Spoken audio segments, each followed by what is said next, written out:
Hello there and welcome to our second edition of the AAA podcast. We had an enormous response from the first one, so we had quite a few questions come through. We're not in a position to be able to answer all of them, unless otherwise this podcast would go for an hour and a half. But anyhow, we've taken a selection that we think you'll find informative and helpful. So here goes with the first one. This is from Maureen in Rosebud. What am I likely to find beneath the existing floors and behind the walls that I need to allow for so I don't get any surprises after the demolition, and what is involved in the rectification of these works? Well, again, that's a how long is a piece of string type question. Until the demolition is done, we don't really know the extent of any damage, if there is any. But quite often, if there is leak damage there that's been there for some time, there is likely to be some damage to the joists and to the wall plates at the base of the wall. These have to be replaced and rectified prior to the bathroom being reskinned and waterproofed. So look, typically a cost of those type of rectifications rarely exceeds about $1,200, typically around the $600 mark, depending on the extent of the damage and whether or not stumps have to be replaced, which is another issue again. So yeah.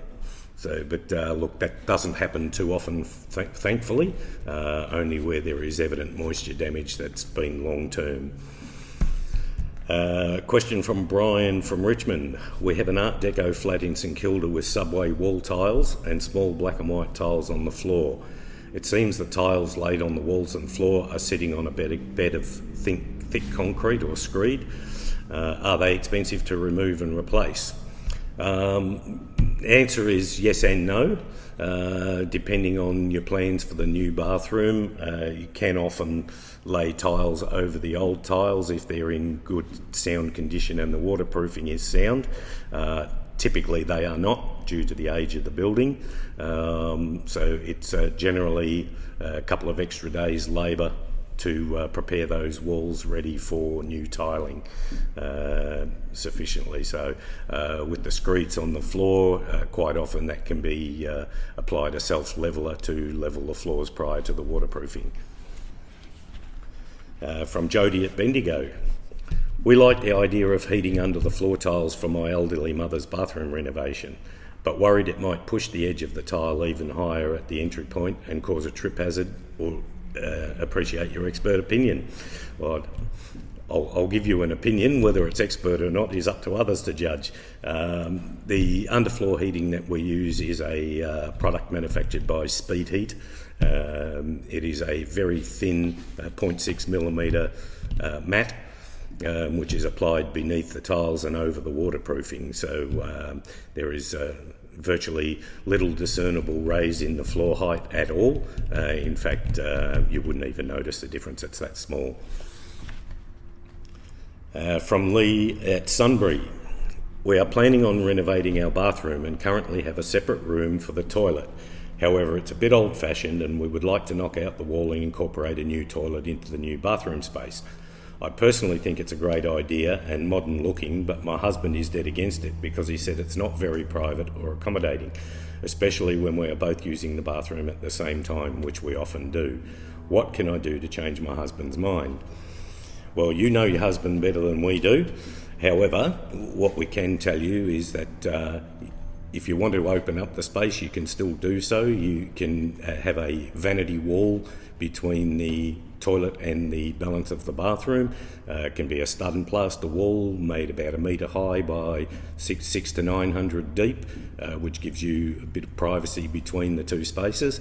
Alternatively, you can use a reeded glass panel, which gives you, it's a semi-private glass solution, typically around 2100 high by 900 deep, just to screen the toilet area from the rest of the space. So yes, there is some solutions for that. From Jackson from Beaumaris. We would appreciate your opinion on how high we should tile our bathroom. Should we tile up to the ceiling? That's a personal preference thing. Most thing. Look, most modern bathrooms now are tiled to ceiling, the cornices are removed and the plaster is square set, so the tiles run all the way to meet the ceiling. You don't always have to do that. It really is driven by the height of the bathroom and the other elements of the room which create datum points in height, such as your windowsill heights, the top of your door frames. There's many drivers of that, and that's really down to each individual room, what is going to suit and what is not. But look, going to the ceiling is pretty typical nowadays. From Jacqueline at Bentley. We read your excellent reviews and we liked that most of the reviews commented about your punctuality, communication skills, worksite cleanliness and work quality. Thank you. This is very important to us and it gives us confidence to trust that your company will do a good job for us. However, can we see some of your past bathroom renovation work? Yes, you can. We have a website, aaabuild.com.au. We're also featured on High Pages and also on House, HOUZZ.com. So a lot of our work is pictured on all three sites.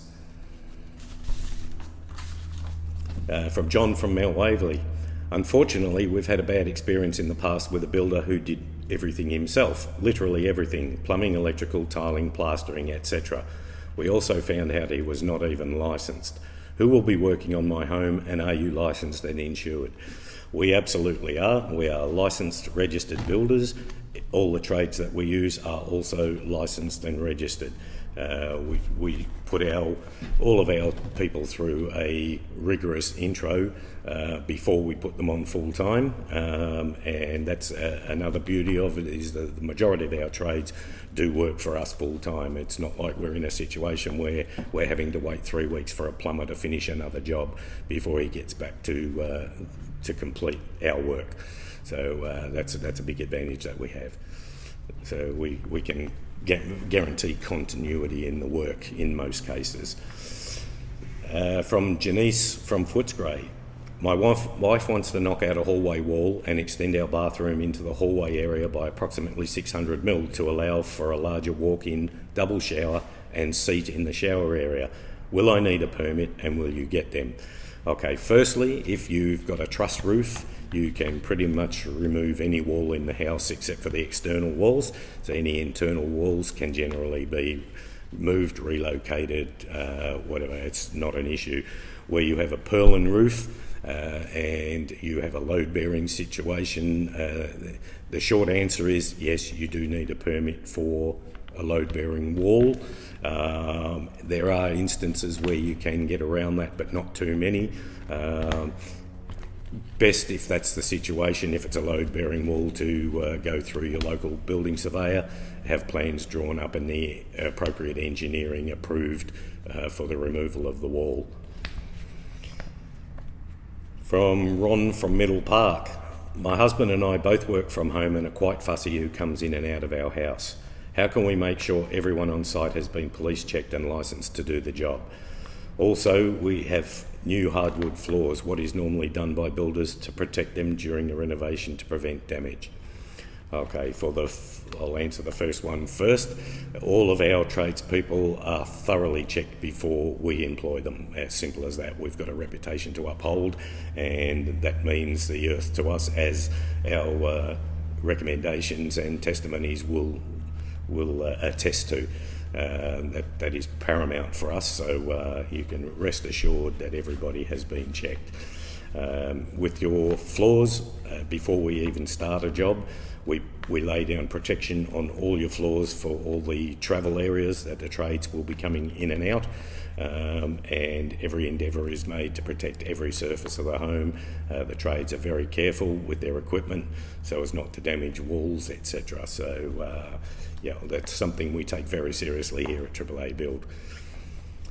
From Nick from Port Melbourne. This is our very first renovation of any type.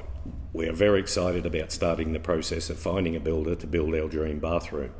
We are pretty easygoing people. However, we have heard horror stories from friends who ended up with builders who are arrogant, dismissive, and always want things their own way. Our biggest fear is we will end up with someone like that. How does your company resolve differences of opinion when they come up?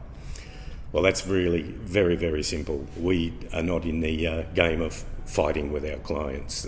Our clients are absolutely number one to us, so we will bend over backwards to come up with a solution that is satisfactory for all concerned, without any drama in between.